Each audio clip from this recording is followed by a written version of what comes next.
첫 번째 아들 이름이 이스리엘인데 이 이스리엘을 11절 말씀에 보니까 회복시키신다는 약속이네요. 그러니까 선지자의 핏줄이라는 겁니다. 선지자의 핏줄이라는 거예요. 그 아내가 누구였든지 간에 선지자의 핏줄이었다. 이게 중요한 것 같고, 하나님은 언제든지 그 쓸만한 사람을 찾고 계신다.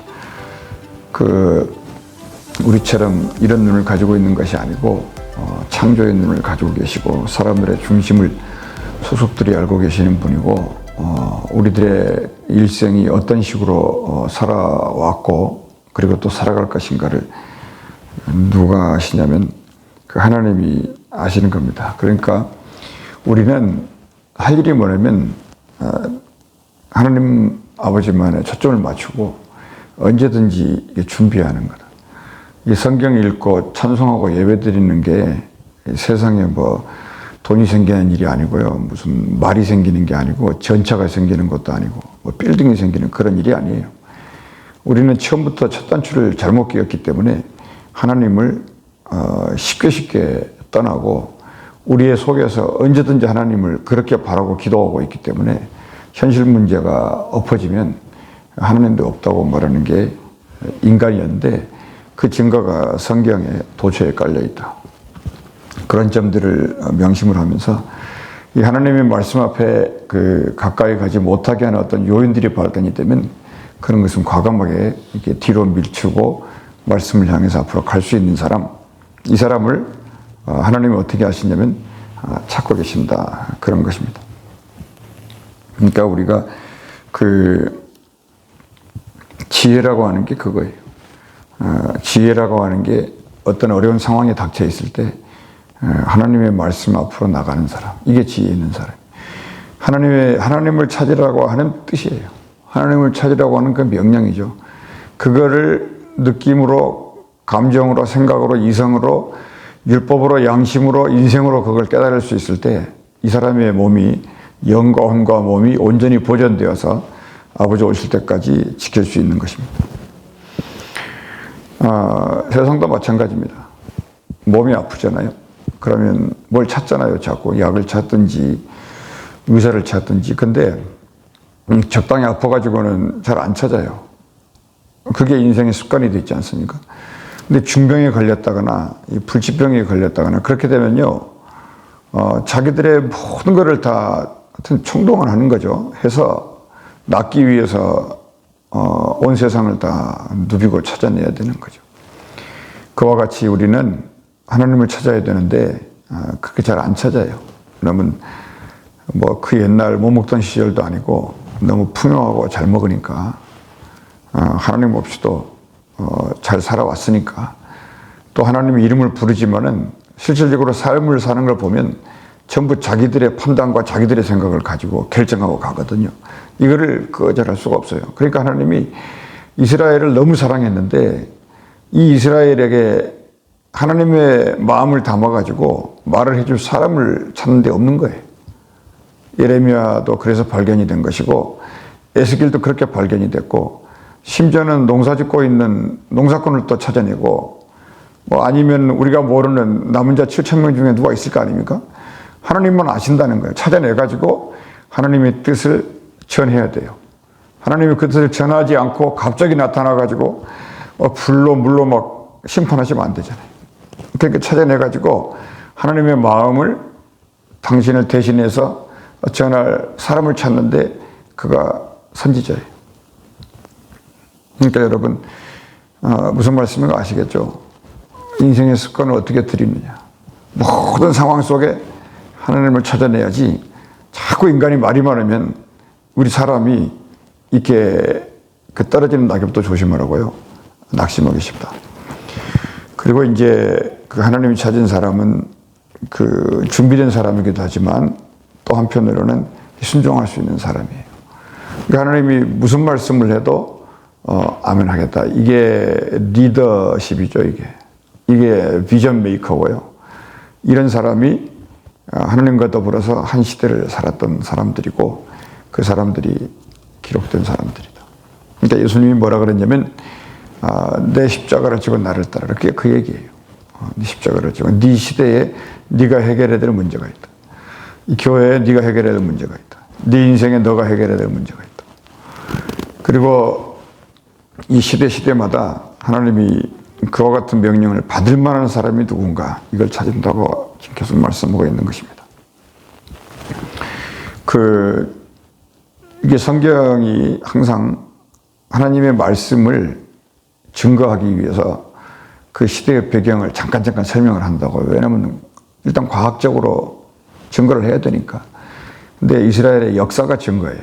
역사라고 하는 것은 일어난 사건을 있는 그대로 적어놓기 때문에 아무도 이 거짓말을 못 한다고요. 1 더하기 1이 2라고 알고 있잖아요. 그런 것처럼 이스라엘 역사가 그렇게 됐었지 않습니까? 근데 이거를 세계상적으로 해석하지 않고 인간적으로 해석하지 않고 하나님의 입장에서 분명하게 해석해 놓은 책이 성경이고 그거를 이스라엘 역사라고 이렇게 표현한 거예요. 그러니까 다른 나라 역사는 하나님의 입장에서 해석을 안 해요. 왕으로 해석하든지 백성으로 해석하든지 민족의 이익으로 해석하든지 역사의 관점으로 해석하든지 그렇지만은 성경은 철저하게 하나님의 사관, 하나님의 입장으로 해석해서 적어놨기 때문에 그 생각을 배우려면 성경을 찾는 건데 여기 1장 1절 말씀에 그 역사적인 배경이 이스라엘이 남북으로 나누어졌다. 근데 왜 나누어졌느냐? 솔로몬의 잘못된 일로 나누어졌잖아요. 남과 북이 나누어졌었는데 남은 2개의 지파가 자리 잡았고 10개의 모든 지파는 북이스라엘이라는 새로운 또 땅을 만든 거예요. 근데 그때 왜 나눠지게 되냐면 이게 이스라엘이 달도 차면 기운다고 다윗 때 쭉 올라가서 솔로몬 때 쭉 올라갔더니 말년으로 가면서 계속 이제 내려가더니 예수님 오시기 전에는 이제 완전히 바닥을 쳤지 않습니까? 근데 그 시작이 무슨 일이었냐면 이 북이스라엘이 경제가 번영하고 남유다에 비해서 정치적으로 엄청 강하게 나가고 선지자들도요 굉장히 하나님의 말씀이 막 그 불처럼 떨어지고 잘 이루어지는 그때였어요. 그러니까 정치, 경제, 종교적으로 정말 풍요로웠던 그때. 무슨 말씀을 드리고 있냐면 풍요가 사람을 넘어뜨릴 확률이 더 많아요. 가난할 때 힘들고 몸이 아플 때 힘드니까 죽을 것만 같을 때가 있죠. 그때는 복이에요. 왜냐하면 인생은요 본질적으로 교만의 자식이기 때문에 무슨 일이 되고 뭐가 좀 잘 될 것 같으면 사람은 그때부터 다리 쳐서 기운다고 이제 내리막길이라고 아주 작정을 하면 돼요. 근데 우리 인생은 절대 그 반대로 살잖아요. 그래서 하나님의 성경에 왜 있냐면 뭐가 이렇게 잘 나갈 때 조심하라. 성경은 한 번도 그런 적에 대해서 잘 나갔는데 더 잘 나갔던 경우가 없어요. 잘 나갔으면 반드시 내리막길이었고 잘 나갔으면 심한 말로 거의 다 망했어요. 여기 이스라엘이 남유다는 예루살렘 성전이 있는 데잖아요. 근데 자기들이 북쪽으로 10지파를 끌고 가가지고 그 10지파들이 어땠겠어요? 딱 앞내를 내다보니까 남유다는 끝났다는 거예요. 먹을 것도 없고 돈도 없고 이제 별 볼 일 없어. 근데 북이스라엘이 가서 보니까 모든 게 풍요로워요. 그러니까 이들이 애굽에 있는 그 우상을 갖다가 신으로 모셔놓고 야 우리가 뭐 예루살렘까지 절기 때마다 가서 예배드릴 필요가 있냐 힘들게 어떻게 양을 끌고 소를 끌고 뭐 돈 갈 필요가 있냐 그냥 여기다가 성전 지어놓고 예배드리자. 이게 이스라엘의 멸망의 화근이 된 거예요. 그러니까 이게 잘 되고 하니까 무슨 일이 벌어질까요? 하나님은 점점 안 보이는 거죠. 인간의 눈이 그렇다는 거예요. 이 현실이고. 그래서 그 얘기 때문에 지금 호세아라는 선지자가 하나님의 눈에 붙들렸는데 이 이름이 이제 구원자라는 뜻이에요. 여호수아, 호세아, 예슈아 전부 구원자라는 뜻입니다. 그래서 1절 배경은 유다와 이스라엘 이 둘로 얘기를 했는데 우리가 또 놓치지 말아야 될 것은 하나님이 유다와 이스라엘을 쫙 이렇게 인도에 나가시면서 유다 계통을 통해서는 왕통을 연결하시고요. 이거는 하나님이 안 바꿨어요. 한 번도. 그 다음 이스라엘이라는 그쪽 계통을 통해서는 족장들을 연결해요. 그러니까 아브라함, 이삭, 야곱은 왕통이고 그 다음에 뭐 이스마엘이나 이런 데들은 족장 계통이에요. 그러니까 족장 계통으로 하나님이 복을 주시는 것이고 아브라함 쪽으로는 왕통으로 주시는데 이 두 개가 합쳐가지고 예수의 이름으로 나타나는 거죠. 그러니까 오늘 말씀도 그 예언을 하나님의 입장에서 기록해 놓은 거예요. 이게 왜 그러냐면 그 11절 말씀에 있기 전에 10절에 소망인데 이스라엘 자손의 수가 바닷가의 모래같이, 이 언약이 아브라함에게 준 거 아닙니까? 그런데 이 아브라함이 준 언약을 지금도 유효하다는 거죠. 언제까지? 예수님 오실 때까지. 근데 예수님이 오셔서도 바닷가의 모래같이 하늘의 별과 같이 무수히 많아지는데, 예수님 오셔가지고 우리가 슬픈 사실이지만 거기서부터는 나눠져요. 바닷가에 모래같이 수가 많다 할지라도 하나님이 사랑하는 자는 사랑하고 미워하는 자는 미워하겠다는 거죠. 그리고 마지막에 가가지고 사랑받는 자를 하늘의 별처럼 끌어올린다. 이렇게 성경이 되어 있어요. 그러니까 영원히 하나님은 우리를 사랑하는 게 아니라 그때와 그 시까지만 사랑한다는 거예요. 그때와 그 시까지. 이것이 없었으면은요, 우리가 살아온 모든 인생과 인류 역사의 모든 것이 한없이 하나님은 퍼주는 사랑이고 절대적으로 우리를 용서하시는 분이고 우리를 절대 구원하시는 분으로만 알고 있다가 이제 준비가 안 되니까 뭐 대책이 없는 거죠. 그래서 이런 것이 이제 복음인데, 이제 유다는 첫 번째 두고, 이제 이스라엘의 이 호세아가 누구냐면, 거기 소개되어 있는 게, 항상 성경은, 구약 성경은 언제든지 족보를 봐야 돼요. 언제든지 조상이 누구냐를 봐야 되는 게 구약 성경이고, 신약 성경은 족보가 없어져요. 왜 그러냐면 예수 그리스도가 하나님의 아들이고 이 하나님의 아들이 붙어 있는 사람이 족보니까. 근데 예수님 족보 이기 이전에 구약 성경은 반드시 그 아버지가 누구였냐, 그리고 조상이 누구였냐, 할아버지가 누구였냐, 이세가 누구였냐, 다윗, 다윗이 누구, 예수, 이런 식으로 그 피의 흐름이 있었다는 거예요. 그래서 부엘의 아들이, 부엘이라는 이 아버지의 이름이 굉장히 좋은 이름이에요. 이게 샘물이라는 뜻인데 복을 받은 자, 이런 뜻입니다. 그러니까 가난했지만은, 선지자였고 가난했지만은 이 아버지로부터 이 호세아가 굉장히 교육을 잘 받았어요.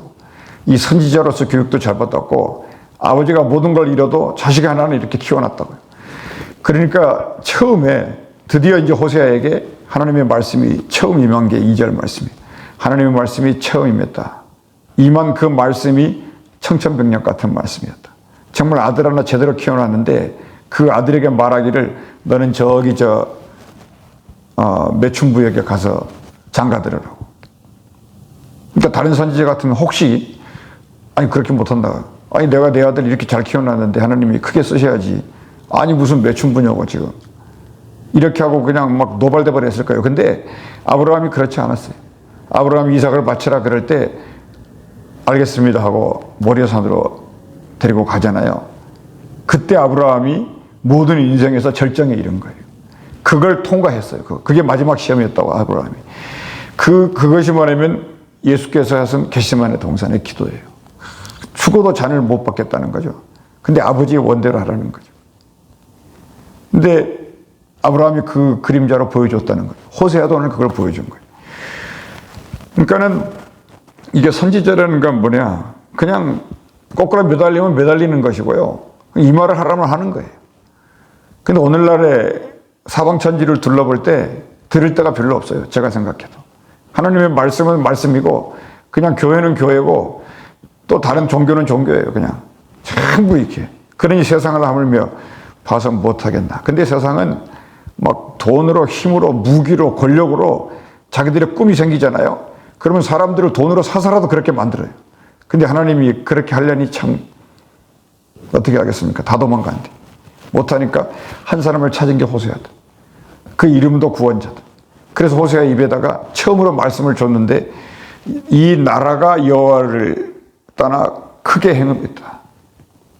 하나님의 마음이 어땠겠어요? 아담 이후에 사람을 못 찾았잖아요. 호세아를 찾았다는 겁니다. 그래서 다니엘 이후에 호세아가 기록된 이유를 아시겠죠? 왜 호세아서인가? 하나님 마음에 들었다는 거예요. 그러니까 이렇게 볼 수 있어요. 우리가 추측을 해보면 호세아 한 사람을 빼놓고는 북이스라엘이 전부 타락했다. 타락할 수밖에 없는 게 다른 성경을 보면 북이스라엘이라는 곳에 계곡도 많고 산도 많고 물도 많고 풍요롭고 농사도 잘 돼요. 그러니까 이 사람들이 종교신문이 있어가지고 예루살렘 성전을 두고 그쪽에다 지금 성전을 새로 지었잖아요. 예루살렘도 아닌데 근데 거기에서 종교심은 있으니까 조상 때부터 보고 배운 게 있으니까 하고 싶은 게 뭐겠어요? 예배를 드려야 되잖아요. 근데 하나님을 떠나질 않아요. 그게 무슨 말이냐면 나 이외에 다른 신을 섬기지 말라. 이것은 안 떠난다고요. 그런데 절하는 방식이 틀렸다는 거예요. 송아지 모셔놓고 그 다음에 이거 갖다 놓고 저거 갖다 놓고. 근데 왕이 그 가운데 끼어서 그래요. 왕이 너희들 절대 못 가 예루살렘으로. 가면 다 죽는다는 거예요. 이 나라의 왕이 나다 이거죠. 그 이름이 여로보암입니다. 그래서 하나님이 진단하신 건 이겁니다. 이 나라가 열을 타나 크게 음란했다. 그래서 너 가서 결혼해라. 그 호세아는 결혼하는 거죠. 십자가를 짊어져라. 그러니까 예수님이 짊어지는 거죠. 너 유대 땅을 돌아다녀봐. 그러니까 돌아다니는 거예요. 요나한테도 야, 너 가서 너 복음 전해줘. 40일 동안 지나면 망한다. 이 말 전에. 그러니까 요나가 죽어도 자기는 못하겠는 거예요. 저 왼수들을 왜 내가 가서 살려줘야 되냐고. 근데 요나가 하나 알고 있었던 건 뭔가요? 하나님이 말씀하시면 그대로 이룬다는 건 분명히 알고 있어요. 다른 거는 안 두고 하나님만 1번 제 1계명은 알고 있다고. 근데 그 마음에 2부터 10 계명이 있어요 없어요? 안 되는 거예요 그거는. 그러니까 절대 못하는 거죠. 그래도 했어요. 그러니까 요나가 선지자예요. 그러니까 거기 2절에 이제 그 근거가 있고, 그래서 호세아가 뭐라고 표현할까요? 속이 막 무너지겠죠. 아버지 가정도 그냥 뭐 안 되는 겁니다. 근데 하나님의 말씀이 있으니까 순종한데, 그래서 이제 아들 하나 낳고 딸 둘을 낳았어요. 그 이름을 하나님이 이제 지어주시는데, 그 이름을 다니면서 부를 거 아닙니까? 호세아가 고멜하고 결혼해가지고 일라 위니를 낳았는데 세상에 놀랐을 거 아니에요. 이상하다. 저 선지자 저 사람 하나만큼은 이스라엘이 믿을 수 있는 사람이었는데, 아니 저 사람이 어떻게 매춘부랑 결혼을 했지? 하나님의 뜻이 이거예요. 가장 한 사람이 가장 선하고 가장 도덕적이고 가장 성경적이고 가장 믿음이 많은 한 사람이 있었는데, 그 사람이 고멜하고 결혼하고 살고 애를 낳고 막 돌아다니니까 세상에 이스라엘이 난리 났어요. 저건 뭐지 저건? 그때서나 이제 이스라엘이 조금 알게 됐다는 거죠. 아, 우리가 그렇구나. 우리가 고멜이고 우리가 이스라엘이 이렇게. 근데 또 재밌는 것은 이름을 지어줬는데 뭐 이름을 뭐 찬송이다, 예배다, 거룩이다, 뭐 누구다 좋은 이름을 지으면 얼마나 좋아요? 부를 때도 편하고. 근데 이름을 갖다가 뭐 이스라엘이다, 씨 뿌렸다, 뭐 네가 로루하마다, 뭡니까? No mercy, 자비가 없다는 거예요. 로암입니다. 암이라는 게 암하레치 땅의 백성이라는 거거든요. 근데 로암이니까 노우거든요. 이게 뭐예요? 너는 백성이 아니다. 그러니까는 호세아가 아들 부를 때 이스라엘 이루와 그러면 사람들이 벌써 듣기 싫어하는 거예요. 호세아가 이렇게 고멜도 일단 엄마가 됐잖아요. 이제 매춘부였지만은 선지자하고 붙었으니까 이 고멜도 지금 사는 거예요. 지금 그가 뭐 옛날에 뭔 일을 했던지 선지자의 피를 받았으니까 살아났다 그 말이에요. 우리가 뭔 일을 했던지 예수의 피를 받았으니까 산다 이 말이거든요. 그래서 아들 이름을 부를 때 로아입니다. 그러니까 너는 백성이 아니다. 그러니까 선지자가 뭐 딴 말을 하는 게 아니에요. 이 백성이 크게 행음했으니까 죽은다 이런 말 한 게 아니고 그냥 돌아다니면서 그냥 아들 딸 이름만 부르는 거예요. 야 이스라엘아 이루어라, 로암이야 이루어라, 로루하마야 이루어라. 듣기 싫은 거죠. 그러니까 그렇게 하나님이 호세아를 통해서 하나님의 뜻을 그런 식으로 전했다. 그러니까 이사야서 54장 5절에 보면은 이스라엘은 누구냐면 하나님의 아내거든요. 하나님의 아내. 이 아내가 뭐 고멜이라고 할 수도 있지만 이 아내가 이스라엘이에요. 근데 이 아내가 마음대로 돌아다니면서 다른 신에게 경배드렸다는 것입니다. 그러니까 사실은 이게 이렇게까지 하나님이 하시는 이유는 이 북이스라엘이 3년 있다가 이제 나라가 박살나요. 아수르를 들어가지고 뭉개버린다고요. 그 전에 있었던 예언이. 그러니까 그대로 이루어진 거죠. 그런데 그게 이제 9절까지 끝장이 난 거고, 근데 그 사이에 7절에 보면 항상 성경은 이렇게 그러나 이런 말을 해요. 이게 희망이라는 거죠. 그러나 나오면 이게 희망이에요. 신약 성경에는 이걸 뭐라 그러냐면 오직 이런 말을 많이 써요. 오직 여호와 이름으로. 오직이란 말이 그러나라는 말과 똑같아요. 그러니까 그러나 내가 유다 족속을 긍휼히 여겨. 왜요? 반 쪼개졌는데 반도 아니죠. 다 가져갔어요. 북이스라엘이. 예루살렘 여기 조그만 거 하나 남겨놓고. 근데 하나님이 남은 자를 사랑하시잖아요. 남은 자 안 따라갔던 사람들. 유다 족속.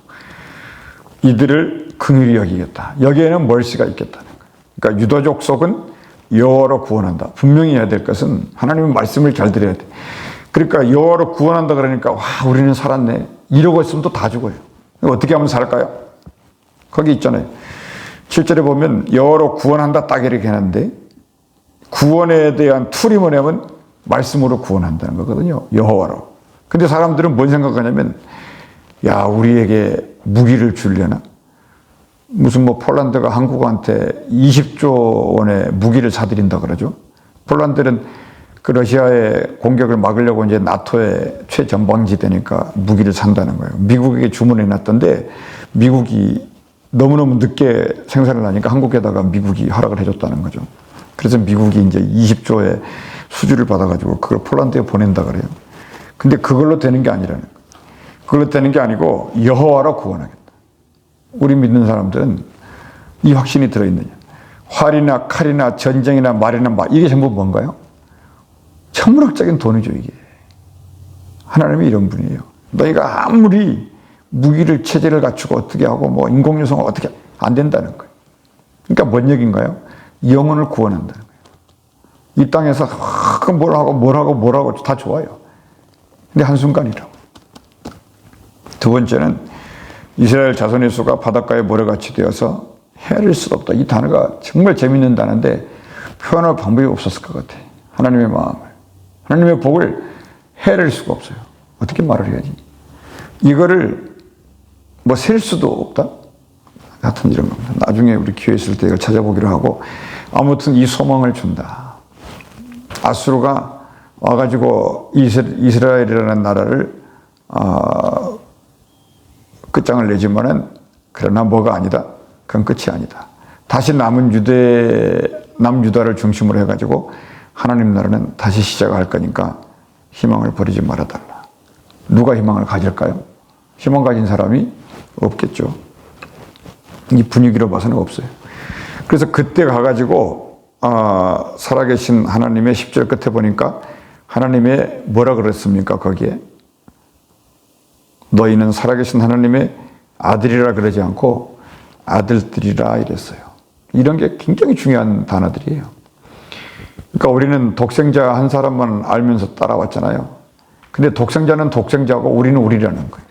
우리는 우리 인생의 현실 문제 앞에서 계속 기도만 하고 살아요. 저는 여기서 너무 가슴이 아픈데 모를 때는 가슴이 안 아파요. 근데 알면 너무 가슴이 아픈 거예요. 왜 그럴까요? 그냥 예수님 당신의 공로예요. 당신 혼자만 희생하시면 우리는 그냥 그 영광을 받아먹으면 되죠. 가슴이 아픈 거죠. 근데 그게 아니고 여기는 복수명사잖아요. 하나님의 아들들이 될 거다. 이게 성경의 놀라운 말씀이고 그리고 이제 세 번째로는 그와 같이 됐으니까 이 첫째로는 이스라엘 하나님의 아니라는 거. 두 번째는 남은 유다 백성을 위해서 하나님이 일을 다시 시작하겠다는 거. 그리고 영원한 언약을 주셨는데 예수 메시아를 보내서 너희 모두를 그리스도와 닮은 아들이 되겠다고 하는 거. 이게 하나님의 축복의 말씀입니다. 이와 같은 말씀을 붙들고 듣다가 이해되고 깨닫는 말씀을 갖고 하나님 앞에 기도하며 나가는 것이 그걸 기도 제목이다 이렇게 얘기해요. 기도하겠습니다. 이러신 우리 아버지 하나님, 하나님의 말씀 구석구석에 숨겨있는 하늘의 뜻을 아는 것도 축복이지만 이 시대가 하나님의 마음을 이해하지 않고 하나님의 뜻을 헤아리는 데는 너무 게으르고 현실 문제에 묶여서 그 문제들을 풀어나가려고 몸부림을 치는 이 시대를 봅니다.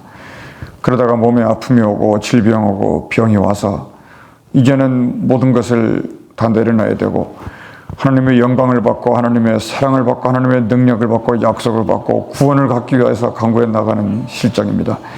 하나님 우리를 축복하게 주시고 주님의 능치 못하신 주의 손으로 우리를 만지사 고쳐 주시옵소서.